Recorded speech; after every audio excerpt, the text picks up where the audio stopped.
नमस्कार।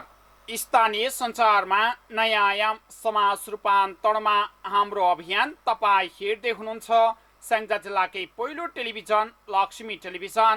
हामीलाई विश्वको जुनसुकै ठाउँबाट पनि www.laxmitv.com लगइन गरेर अर्थात् नेट टिभी एप्सबाट पनि हेर्न अनि सुन्न सक्नुहुनेछ। समाचारमा स्वागत छ। म टिकाराम अधिकारी। काठमाडौँ महानगरपालिकाका प्रमुख बालेन्द्र शाहले कला संस्कृतिको संरक्षणबाट नै देशको पहिचान स्थापित हुने बताउनु भएको छ। शुक्रबार काठमाडौँमा भएको दोस्रो नेपाल अन्तर्राष्ट्रिय नाटक महोत्सव 2079 को उद्घाटन समारोहलाई सम्बोधन गर्दै उहाँले यस्तो कुरा बताउनु भएको हो। मेयर शाहले थिएटर फेस्टिभल वा फिल्म्स फेस्टिभलहरू महानगरपालिकाको बजेट नै ल्याएर संरक्षण गर्न कला सम्बन्धी विभिन्न कार्यक्रमहरू सञ्चालन गर्ने तयारीमा रहेको पनि बताउनु भएको छ। उहाँले कला संस्कृतिलाई महत्त्व दिने कुरा जिम्मेवारी रहेको बताउनुभयो। उहाँले खेलकुदका लागि पनि छुट्टै विभाग र कला सम्बन्धी पनि छुट्टै विभाग बनाएर काम गरे मात्रै सबै क्षेत्रको विकास सम्भव हुने बताउनु भएको छ। मेयर शाहले कला र संस्कृतिको संरक्षण र सम्वर्धनका लागि काठमाडौँ महानगरपालिकाले काम गरिरहेको पनि बताउनुभयो।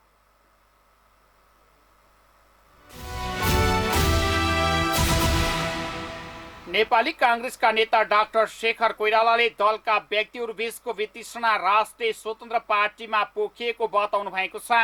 निर्वाचन भएपछि विराटनगरमा सञ्चारकर्मी सङ्घको कुराकानीमा उहाँले जनताले दलसँग भन्दा पनि दलका व्यक्तिहरूप्रतिको वितृष्णा राजपाललाई मत दिएर वा पोखेको बताउनु भएको छ।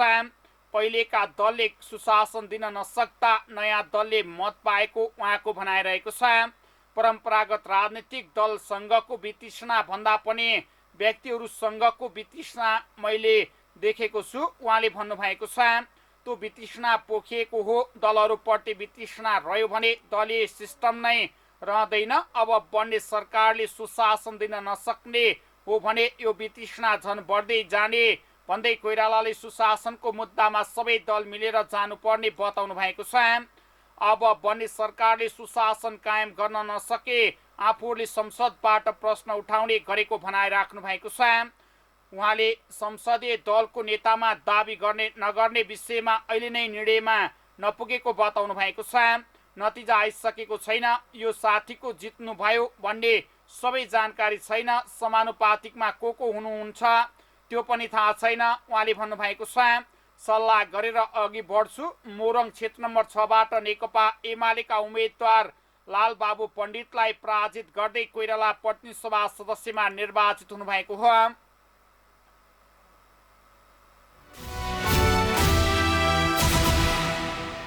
दाङ निर्वाचन क्षेत्र नम्बर 2बाट प्रतिनिधि सभा सदस्य निर्वाचनमा पराजित हुनुभएका नेकपा एमालेका महासचिव शङ्कर पोखरेलले चुनावबाट नयाँ शक्तिको उदयले मुलुकको स्थायित्वमा चुनौती थपेको बताउनु भएको छ।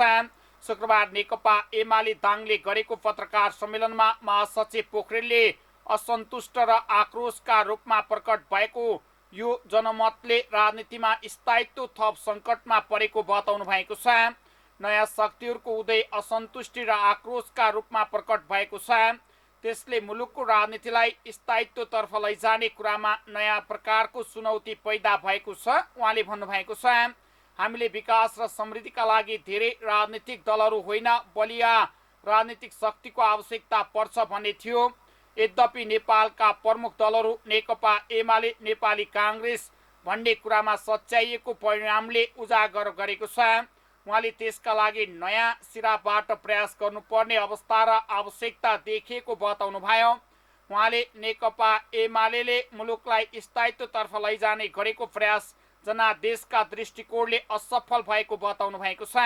उहाँले नयाँ शक्तिहरू उदयलाई सङ्कटका रूपमा चित्रित गर्दै राजनीतिक दलहरूले यसबाट मुलुकलाई बाहिर निकाल्न ध्यान दिनुपर्ने आवश्यकता उल्याउनु भएको छ। आज मुलुकले जुन प्रकारको सङ्कट बेहोरिरहेको छ एउटा लामो कठिन सङ्घर्षबाट सही बाटोमा अघि बढाउन सक्छौँ उहाँले भन्नुभएको छ। त्यस अर्थमा नेपालका राजनीतिक दलहरूलाई स्वाभाविक रूपमा यो चुनौतीलाई जिम्मेवारीका रूपमा बोध गर्दै मुलुकलाई स्थायित्वको दिशातर्फ लैजानुपर्ने आवश्यकतामा ध्यान दिन अनुरोध गर्नुभएको छ। जनता निराश हुँदा विकल्पहरू आउने भन्दा पनि लोकतन्त्र सङ्कटमा पर्न सक्ने कुरालाई सबै दलले बुझ्नुपर्ने बताउनु भएको छ। सत्ता गठबन्धनबाट माओवादी केन्द्रकी उम्मेद्वार रेखा शर्मासँग पराजित भएका पोखरेलले आफू राजकीय वा जिम्मेवारीबाट बाहिर रहनु परेको परिस्थितिलाई एमाले महासचिवको हिसाबले मुलुकको राजनीतिलाई सही दिशा प्रदान गर्ने एउटा अवसरका रूपमा लिएको बताउनु भएको छ। उहाँले सरकार गठनका लागि एमाले मात्रै नभएर सत्ता गठबन्धनले पनि म्यान्डेट प्राप्त गर्न नसकेको बताउनु भएको छ।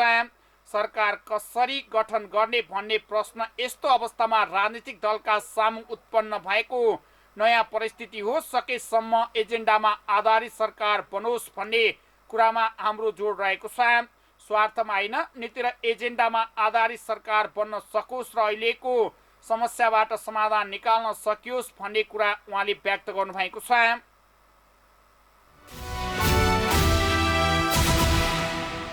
संस्कृति पर्यटन तथा नागरिक उड्डयन मन्त्री जीवनराम श्रेष्ठले नाट्य कला मनोरञ्जनसँगै समाजमा सकारात्मक सन्देश प्रवाहको सशक्त माध्यम भएको बताउनु भएको छ। शुक्रबार काठमाडौँमा भएको दोस्रो नेपाल अन्तर्राष्ट्रिय नाटक महोत्सव 2079 को उद्घाटन समारोहलाई सम्बोधन गर्दै मन्त्री श्रेष्ठले सो कुरा बताउनु भएको हो। उहाँले नेपालको राजनीतिक तथा सामाजिक परिवर्तनमा पनि नाटकको प्रभाव बढिरहेको बताउनु भएको छ। उहाँले कला संस्कृतिको माध्यमबाट देश र मानिसलाई जोड्ने आवश्यक कुराहरूको लागि सरकार सहयोग गर्न तयार रहेको बताउनु भयो। मन्त्री श्रेष्ठले नेपाली रङ्गमञ्चमा नाट्य मेला उत्सवहरूको अभाव भइरहेको बेला यो महोत्सवले कलाकर्मीहरूलाई उत्प्रेरणा र सहयोगको वातावरण सिर्जना गर्ने विश्वास व्यक्त गर्नुभएको छ। उहाँले राष्ट्रिय वा नाट्य संस्कृतिको विकास गर्न, यसको स्थायित्व र नाट्यकर्मीको जीविकोपार्जन क्षेत्रलाई समृद्ध बनाउने कुरामा सहयोग गर्ने प्रतिबद्धता समेत व्यक्त गर्नुभएको छ। काठमाडौँ आजबाट दोस्रो नेपाल अन्तर्राष्ट्रिय नाटक महोत्सव 2079 सुरु भएको छ।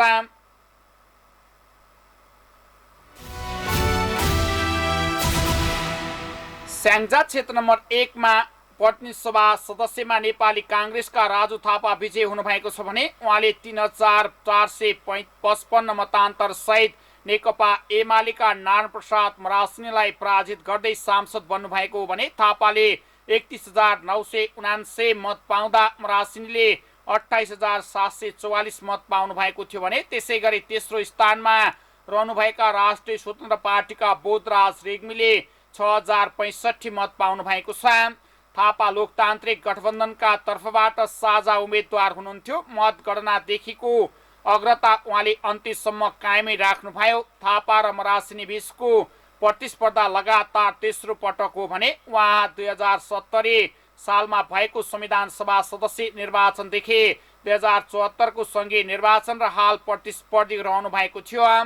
दोस्रो पटक सम्पन्न 2070 को संविधान सभा निर्वाचनमा काङ्ग्रेसका तर्फबाट उम्मेद्वार राजु थापा यही क्षेत्रबाट विजयी हुनुभएको थियो भने त्यसपछिको 2074 सालको सङ्घीय निर्वाचनमा गठबन्धन सहित नेकपा एमालेका मरासिनी निर्वाचित हुनुभएको थियो। दुई सङ्घीय निर्वाचन क्षेत्र रहेको क्षेत्र नम्बर 1 मा स्वतन्त्र सहित 12 जना चुनावी प्रतिस्पर्धामा हुनुहुन्थ्यो। थापा नेपाली काङ्ग्रेस स्याङ्जाका जिल्ला सभापति हुनुहुन्छ भने पुतली बजार नगरपालिका 4 राङकोसमा जन्मने भएको उहाँ विद्यालय तहदेखि नेपाल विद्यार्थी सङ्घमा आबद्ध हुनुहुन्थ्यो। निर्माण व्यवसायी हुँदै राजनीतिक यात्रामा आउनुभएको थापाले निर्वाचनसँगै स्याङ्जाको विकासका लागि सबै राजनीतिक दलसँग सहकारी गर्दै अघि बढ्ने वर्तमान आवश्यकता र परिवेश सुहाउँदो नीति निर्माणमा आफ्नो ध्यान रहेको कुरा बताउनु भएको छ।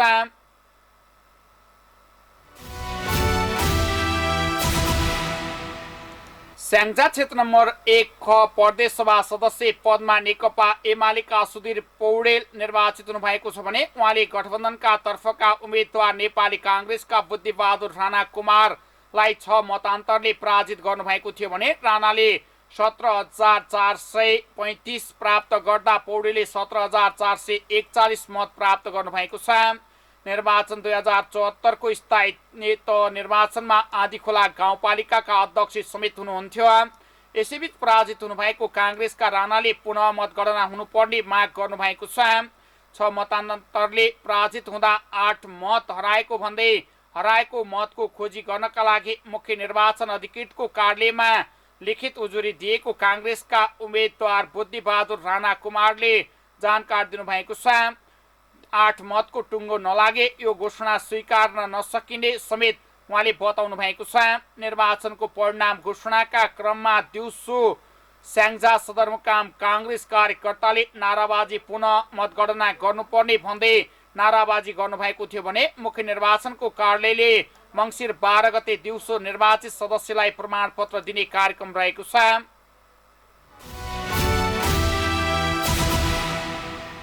स्याङ्जा क्षेत्र नम्बर 2 मा मतगणना अझै अन्यल छ। नेकपा एमाले चापकोटका 4 मतदान केन्द्रहरूमा धाँधली भएको भन्दै पुनः मतदानको माग गर्दै विरोध प्रदर्शनमा उत्रिएपछि नेपाली कांग्रेस तथा गठबन्धनका दलहरूले छिटो मतगणनाको माग गर्दै दबाव प्रदर्शन गरिरहनु भएको छ भने क्षेत्र नम्बर 2 को कार्यालय वालिङ नगरपालिकामा दिनौं प्रदर्शन हुँदा नगरपालिकाको सेवा समेत प्रभावित बनेको छ। शुक्रबार दिउँसो कांग्रेसका प्रदर्शनकारी र प्रहरी बीचमा झडप समेत भएको थियो। यसैबीच निर्वाचन आयोगबाट आएको टोलीले स्याङ्जा क्षेत्र नम्बर 2 का उम्मेद्वारसँग छलफल गरेको छ भने विवादित विषयहरूमा नेपाली कांग्रेस र नेकपा एमालेका उम्मेद्वारले आफ्नो आफ्नो विषयमा जानकारी गराउनु भएको छ।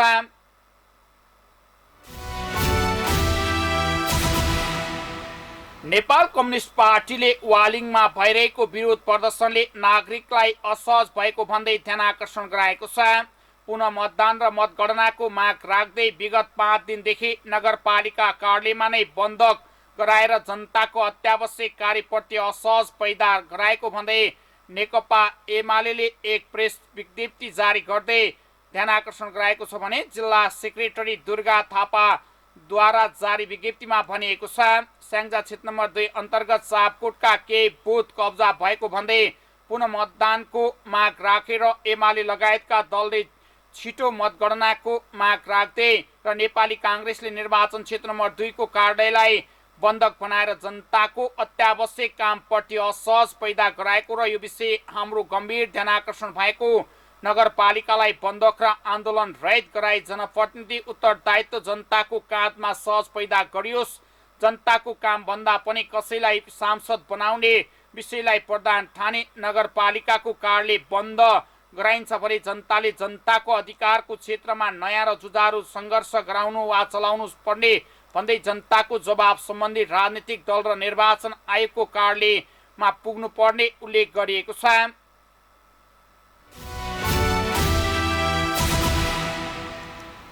दुखीको घरमा मात्रै तेरो बास हुने भए, हे ईश्वर मलाई दया राखी अझै दुःख दे भन्ने उक्ति यति बेला स्याङ्जाको गल्याङ नगरपालिका वडा नम्बर 4 सानो निउवा निवासी वर्ष 34 का मोतीलाल भट्टराईको परिवारलाई त्यस्तै भएको छ। 5 महिनाको छोरा कृष्ण भट्टराई र 6 वर्षीय छोरी कृष्णा भट्टराई श्रीमती बुबा आमालाई सुखसँग पाल्ने छोराछोरीको शिक्षा दीक्षा र लालन पालन गर्ने ठुलो सपना बुनेर रोजगारीको सिलसिलामा बम्बई जाने क्रममा लुटेराहरूले उहाँको सबै सपना मात्रै लुटेनन्, उहाँलाई समेत लुटेर कहिल्यै पनि नफर्किने गरी कल्याण कसरा बेस शाहथपुर भन्ने ठाउँमा मारिदिएर यति बेला उहाँको घरमा रुवावासी चलेको छ भने सिङ्गो गाउँ नै शोकमा डुबेको छ। घरको नाजुक अवस्थाका कारण काजक्रिया गर्न समेत खर्च नभएको घर परिवारले बताउनु भएको छ। मृतक मोतीलाल भट्टराईकी धर्मपत्नी विष्णु भण्डारी भट्टराई भन्नुहुन्छ, आफ्नो घरको अवस्था साह्रै नाजुक रहेको र 6 वर्षीय छोरी र 5 महिनाको छोरा बुढा भएका सासू ससुराको पालन पोषणको जिम्मेवारी समेत आफ्नो काँधमा आएको बताउँदै कमाउने भनेकै मान्छे नभएपछि समस्यामाथि समस्या थपिएको र सहयोग गर्न चाहने महानुभावले गल्याङ स्थित मुक्तिनाथ विकास बैंक शाखा कार्यालय गल्याङमा रहेको खाता नम्बर 0023116045125000001 मा वा मोबाइल नम्बर 9846463439 मा सम्पर्क गर्न समेत उहाँले आग्रह गर्नुभएको छ। जुन एउटा पाल्ने सुख दिने जुन उद्देश्यका साथ जाँदै कठिन भएको परिस्थिति थाहा पाएर हामी यति बेला यहाँ आइरहेका छौँ र उहाँको परिवार यस्तो अवस्थामा तपाईँले देख्न सक्नुहुन्छ। दर्शक महानुभावहरू, हाम्रो सानो एउटा सहयोगले पनि यी साना नानी बाबुहरूको लालाबालाको साह्रै नाजुक हामी कुराकानी। 6 वर्षको बाबु 5 महिनाको। अनि यहाँलाई जुन यो घटना घटिसकेपछि कोही कतैबाट साथ सहयोग आएको छ या छैन, यी बच्चाहरूको लालन पालनका लागि यहाँले के कस्तो खालको कुरा? हजुरहरूको सास माग्ने छु, अब अलिअलि त आउँदैछ, अझै पनि आइरहोस्। यो नाना बाबु नानीले मन कसरी गर्ने भन्नु छु, म पनि कसरी गर्ने। लालन पालनका लागि तपाईँलाई सहयोग गर्न मोबाइल नम्बर भन्नुहोस्। 98 469 64 639। अनि यो घटनाको सन्दर्भमा तपाईँलाई कतिको के जानकारी छ? कसरी बेहोस भएको अवस्था अरूले भन्नु पर्दा थाहा भएको मलाई केही त यसले एकचोटि के हो। श्रीमती विष्णु भट्टराई भन्नुहुन्छ, आइतबार बिहान हिँडेको र सोमबार बिहान गोरखपुर ट्रेन चढ्ने बेलामा फोन गरेर अब नेपालको सिम फोन लाग्दैन, अब फोन नगर्नु भन्ने वाक्य नै अन्तिम भएको उहाँले बताउनु भएको छ। लाग्दैन, उही पुगेर फोन गर्छु भन्नुभएको, त्यसपछि कन्ट्याक्टै भएन।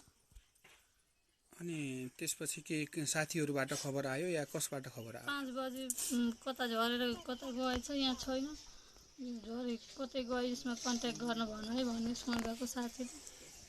सँगै को जानुभएको थियो? सबिलाल नेउपाने र ले तपाईँलाई खबर गर्नु पुग्ने हुनुहुन्थ्यो। उहाँको साङ्गेको साथी, म चिन्दिनँ।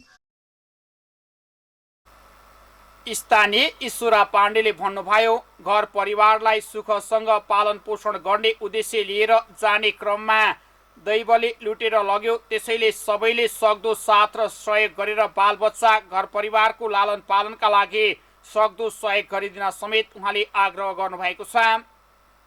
अनुरोध गर्दछौँ, आशी मोतीलाल भट्टराई उसको आमा चाहिँ पहिल्यै बितिसक्नु छोडेर रोजगारको सिलसिलामा बम्बई कमाएर ल्याम्ला, यी बालबच्चाहरू पालम्ला, भर्खरै यो घर बनाएर सिद्ध्याएर टोयलेट बनाउँदा बनाउँदै यस्तो अवस्थामा उहाँ छोडेर रोजगारको सिलसिलामा केही गरौँला भनेर बम्बई जानुभएको दैवले यसलाई बिचमै लयो। यो अवस्था देखेर सम्पूर्ण यस दर्शक महानुभावहरूले यो दुधे बालक, यी बालबच्चा र यो श्रीमतीको लागि सबैले सहयोग गरिदिनु हुन भन्ने हार्दिक। त्यस्तै उहाँको भाउजू चन्द्रा भट्टराईले भन्नुभयो, देवर बाबु घरबाट बम्बई जान भनेर हिँडेको 5-6 दिन भएको र 2-3 दिनसम्म खोज तलास गर्दा समेत उहाँ नभेटिनु भएकोले सबै मिलेर खोज तलास गर्दा ट्रेनको पटरामा मृत अवस्थामा भेटिएको उहाँले बताउनु भएको छ। मुम्बई आउनु भनेर हिँड्नुभएको रहेछ। अनि मुम्बई जाँदाखेरि गोरखपुरबाट बसेर मुम्बई जहाँ पुग्ने हुनुहुन्थ्यो उहाँ पुग्नु भएन। जहाँ पुग्ने ठाउँमा पुग्दाखेरि उहाँ ट्रेनबाट झरिसक्नु भएको रहेछ। अनि साथीहरूले फोन गर्नुभयो कि उहाँ ट्रेनमा हुनुहुन्न भनेर। अनि हामीले उहाँलाई खोज्ने प्रयास गऱ्यौँ। 2-3 दिन खोज्दाखेरि भेटिएन। कम्प्लेन गऱ्यौँ, एफआइआर लेख्यौँ। अनि 3 दिनको दिन उहाँको लास हामीलाई पटरीमा मिलेको थियो।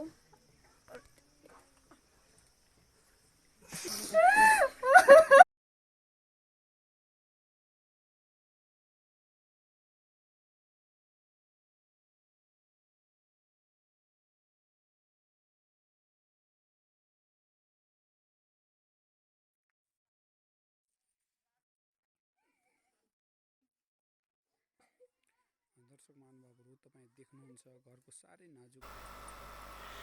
तपाईँ हेर्दै हुनुहुन्थ्यो लक्ष्मी टेलिभिजन। अर्को समाचारमा पुनः उस्तने बाचा गर्दै अहिले भने समाचार युनिटबाट बिदा हुन चाहन्छौँ। तपाईँ भने हेर्दै गर्नुहोला लक्ष्मी टेलिभिजन। नमस्कार।